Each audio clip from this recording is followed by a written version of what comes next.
Hello, welcome back. In the last video, we completed our calculator app. If you missed that video, I recommend going back to watch it. We wrote some really interesting programs there. In this video, we are going to learn about sensing and collision detection. Let's dive in.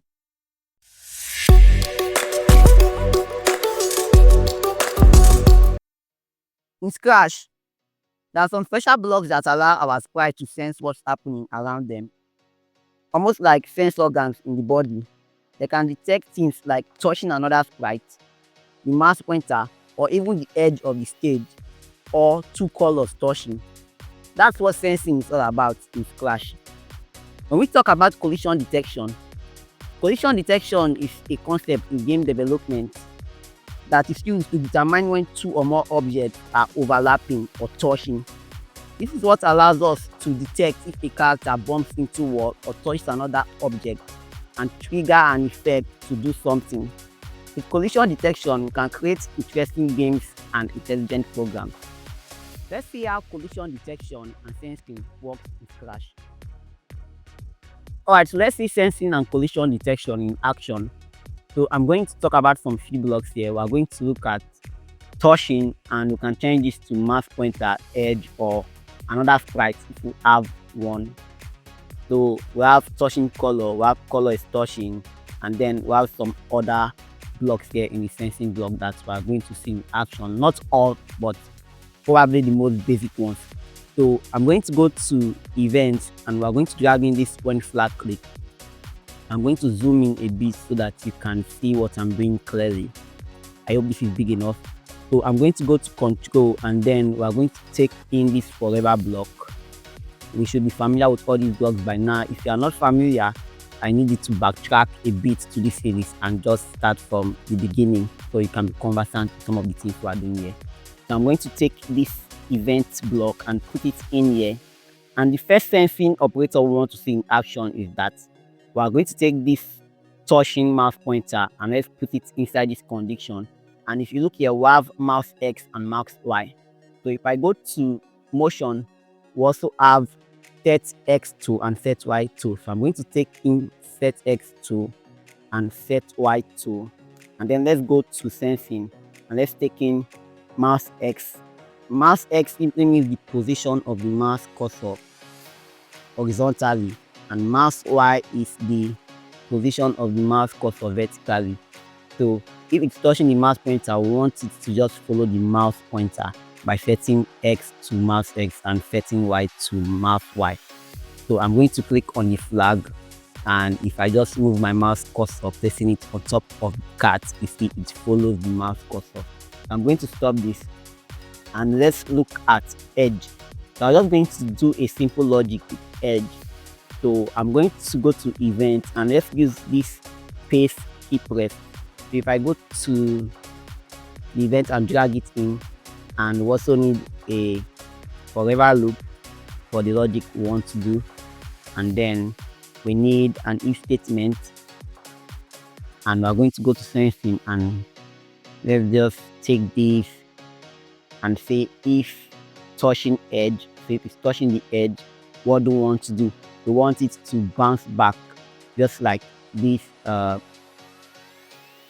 if on edge bounce block, but we're creating the logic manually by ourselves now. So I'm going to go to the top and dragging, move 10 steps. We want to put it inside the forever block, not the if block.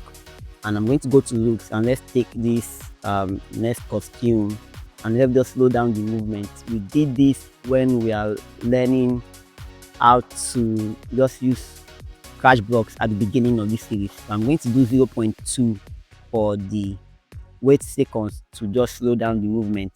And then if it's touching the edge, what do we want to do? We want to point to the opposite direction, because direction right now is set to 90. So I'm going to go to motion again, where we can find point in direction, and let's take it.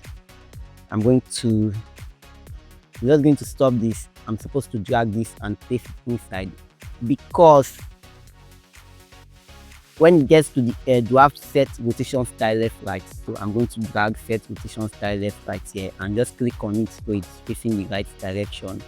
But right now it's now facing uh, this direction, which is -90. So let's just change it to 90. So if I click on space key, it's going to work, and when it gets to the edge, it's now going to bounce back. So if you want it to bounce back when you get this edge, you can just create another logic, but now you have to take the direction into account. So you need to look for a way to detect direction, and you can do that using operators, and we have this direction block here. So that's a good exercise for you. You can try it out. Also, I'm going to bring in a new sprite, and let's just take this building sprite, this one right here.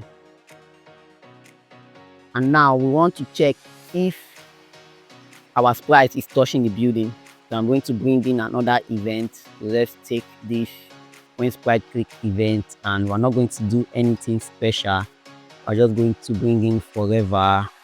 So let me pull up, and we're going to take in move 10 steps. To move 10 steps, and we need an if statement, and then let's go to sensing, and this time we're going to select if touching buildings. So if our cat sprite is touching the building sprite, we just want to stop this particular script. So I'm going to go to control and take stop all and change it to this script.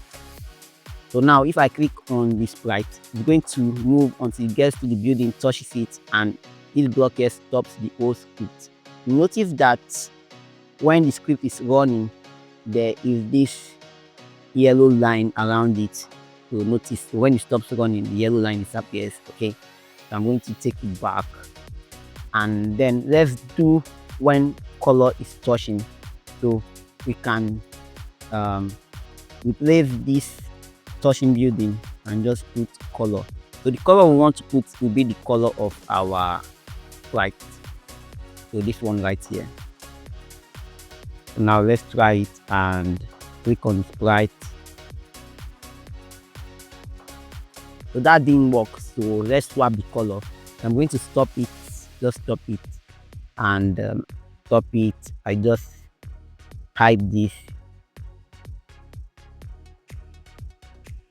I'm just going to detach this for the moment, and let's bring it back. Let's take this and put in the color of the buildings. Let's take this blue color, and let's attach it back, and let's see if it works. So it works. All right, so this kind of like the opposite of this color is touching block. So I'm going to remove this and now put color is touching. When you are using color is touching, you want to make sure the first color is the color of the sprite for which you are writing the code. So I don't like this when sprite click events, because so I'm just going to detach it again. Let's drag the building here, and let's take this one back. So because we are in the cat sprite writing this code, we want to make sure that the first color is the color of the cat sprite. So we are going to select yellow, and then we can now select the color of the building. Let's select the color of the building. Let's select this blue color here. All right, so if it's touching, we also want to stop this script. Let's snap it back and click on it, and it works. So I want to show you why the color of the sprite for which you are writing this code has to come first. I'm going to detach this, and I don't know why I keep on hiding this. Let's show it back, and let's go back to the cat sprite. So I'm going to click on the cat sprite color and change it to this color, and now change this color to the cat sprite color. Let's see if that will work. So if I click on it right now, you see it doesn't work because it's not coming first. The color of the sprite where you are writing the code needs to come first when you are using this color touching sensing block. So if I go back to sensing, we also have when space key pressed. If I click on it, it says false, but if I hold space key on my keyboard and click on it, now it's saying true. Okay, So we also have some other blocks here that we're not going to touch for now, but I hope you get the idea of what sensing and collision detection does and how we can use it in our program. So now let's look at the key takeaways. Alright, so the two important key takeaways in this course are sensing block with Scratch enables our sprites to feel and respond to their environment just like sense organs in the human body. And collision detection is a concept of game development that allows us to detect when two objects are touching and overlapping and respond with an event. In the next video, we are going to look at a very important concept in programming called functions. You don't want to miss it. See you there.